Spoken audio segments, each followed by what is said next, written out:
Hello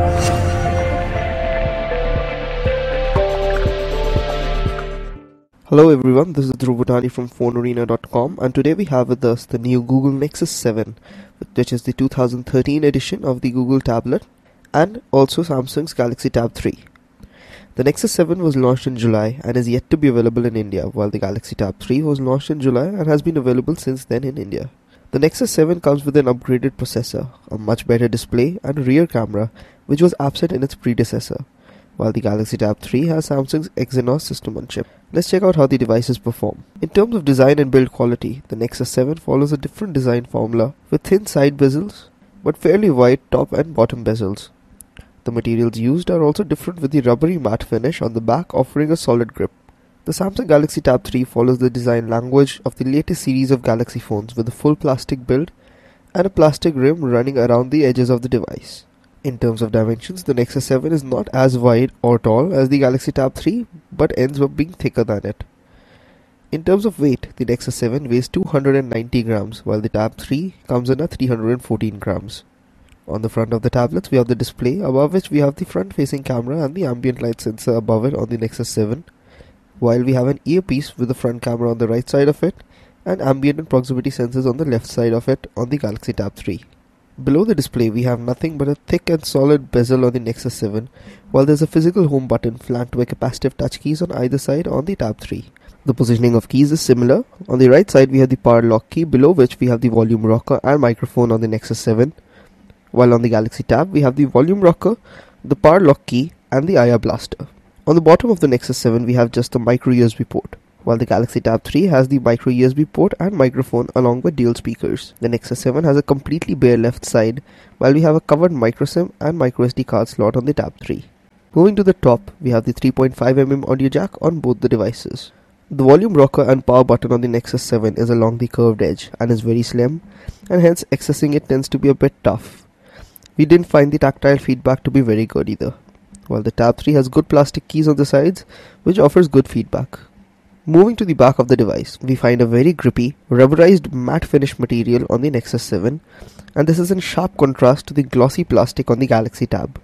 The matte back of the Nexus 7 is quite safe against fingerprints and scratches, which can be a problem on the glossy back of the Tab 3. The camera is located at the top left corner on both devices, and there is no flash in either of them. We have the branding and certification information at the bottom.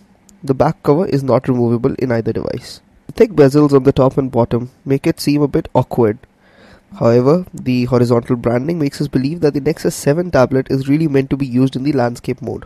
Overall, the smaller Nexus 7 feels very comfortable in the hand due to the curved edges and matte back. It feels slightly odd because of the big top and bottom bezels, but it can be managed. The Tab 3 on the other hand has a little worn out Samsung design, but its ergonomics make it fit well in the hand. Moving on to the display, the Nexus 7 has a 7-inch Full HD panel with a resolution of 1920 by 1200. This results in a pixel density of 323 ppi, while the Tab 3 has an 8-inch display with a resolution of 1280 by 800 pixels.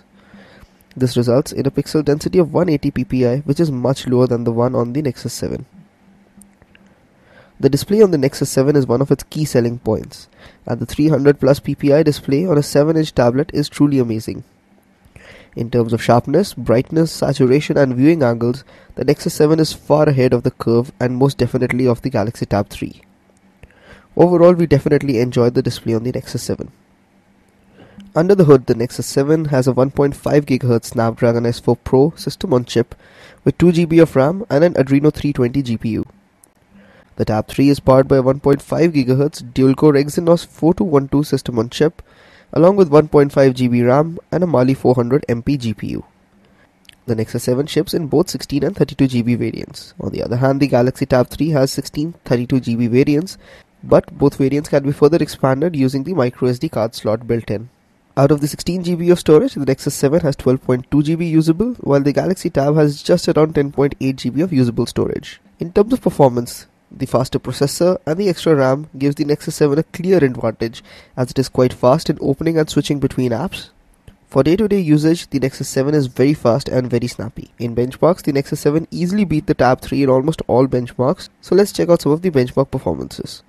Both tablets have a 5 megapixel camera at the back, and the Nexus 7 has a 1.2 megapixel camera on the front. On the other hand, the Galaxy Tab 3 has a 1.3 megapixel camera up front, which is not much of an improvement over the one on the Nexus 7. The Nexus 7 can record 1080p videos from the rear camera and 720p videos from the front camera, while the Galaxy Tab 3 can record just 720p videos from the rear camera and 480p videos from the front camera.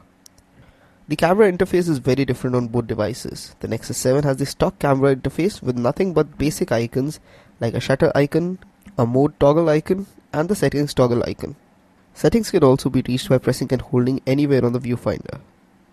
The camera app of the Galaxy Tab 3 has a lot of options that lets you shoot in various modes like beauty face, night mode, panorama, sound shot, and sport mode. In terms of image quality, the Tab 3 is slightly ahead with lesser noise and more details. The Nexus 7 is Google's product and it comes with the latest version of Android, that is 4.3 Jelly Bean. The Tab 3 on the other hand runs on Android 4.2.2 Jelly Bean with Samsung's TouchWiz interface layer on top. The Nexus 7 has the most basic stock interface, while the Tab 3 has a lot of software goodies like multi-window and pop-up video player amongst others, which are absent on the Nexus 7. Because of Samsung's extensive customization, the interface might feel sluggish at times, while the Nexus 7 tends to be blazing fast. Overall, the Tab 3 is good in terms of software features, but it slows down the interface, while the Nexus 7 is very fast without any features. Gaming performance on the Nexus 7 tends to be very good because of its excellent display and a powerful processor. All games run very smoothly on the Nexus 7 with high graphics, which is not the case with the Tab 3. Games run well on the Tab 3, but graphics are often toned down with lesser level of details and textures. The Nexus 7 comes with a non-replaceable 3950 mAh Li-ion battery pack, while the Tab 3 has a non-replaceable 4450 mAh lithium-ion battery. In terms of battery life, the Tab 3 offers a longer battery life because of the higher capacity and lower resolution display. Connectivity options on both devices includes 3G, Wi-Fi, Bluetooth, Wi-Fi Direct, and micro USB with MHL connectivity, while NFC is exclusive to the Nexus 7. The Nexus 7 also includes wireless charging. The Google Nexus 7 2013 edition is not yet available in India, but the pricing is expected not to be more than the Galaxy Tab 3, which retails for Rs 24,500. The Nexus 7 offers a better display, better performance, better gaming performance, and all of this at a cheaper price point than the Tab 3, alongside better build quality as well. The Tab 3 on the other hand offers a bigger display, better camera, better battery life, and somewhat better software features. If you enjoyed the video, please do hit the like button and do not forget to subscribe to our YouTube channel. Thanks for watching.